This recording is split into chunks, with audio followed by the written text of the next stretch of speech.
One of the newest changes I'm making here is we're updating our Mow service area.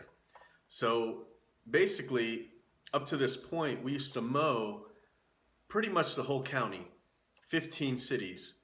But I went to a Service Autopilot conference this last year, and one of the biggest takeaways from that conference was to keep the drive time down.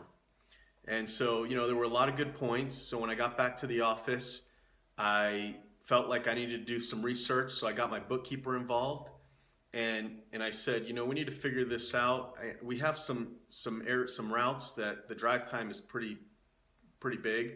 So is there any way that we can look at the financials and see, how much money we're actually making on those routes?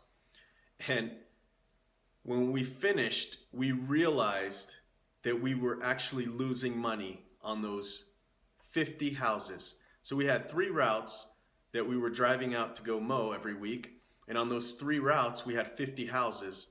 And we were losing money because the drive time in between houses was too much.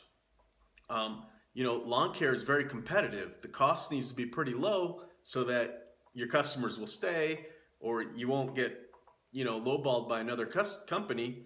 So it's very competitive, but we've got these overhead charges, costs that we have to pay for, payroll, expenses, and all the things that are involved, like insurance.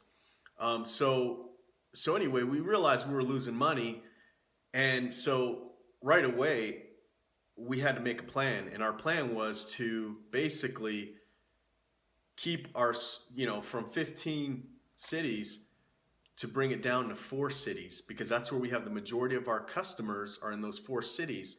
And let me give you an example.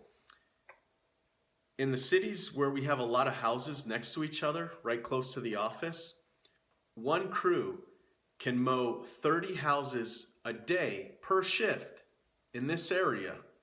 Whereas when they're driving out to those far routes, they can, at the most, they can do 16 houses.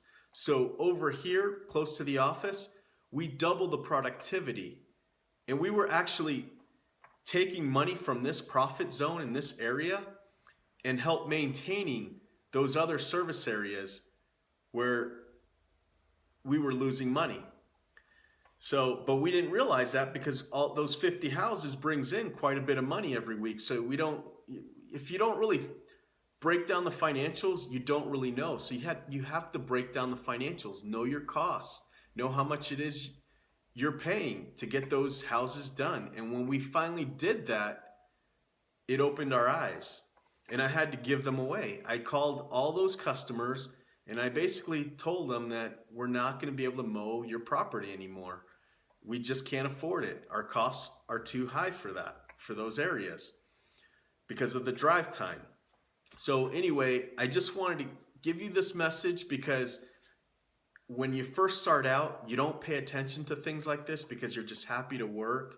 But I don't want you to find yourself in a situation like me where we end up having to call 50 customers and telling them that we're not going to be able to mow their properties anymore. So I recommend keeping your mow service area as small as possible. So maybe just the one city that you're working out of, try to keep all your customers in that area. You'll make more money, and that's basically what it all comes down to.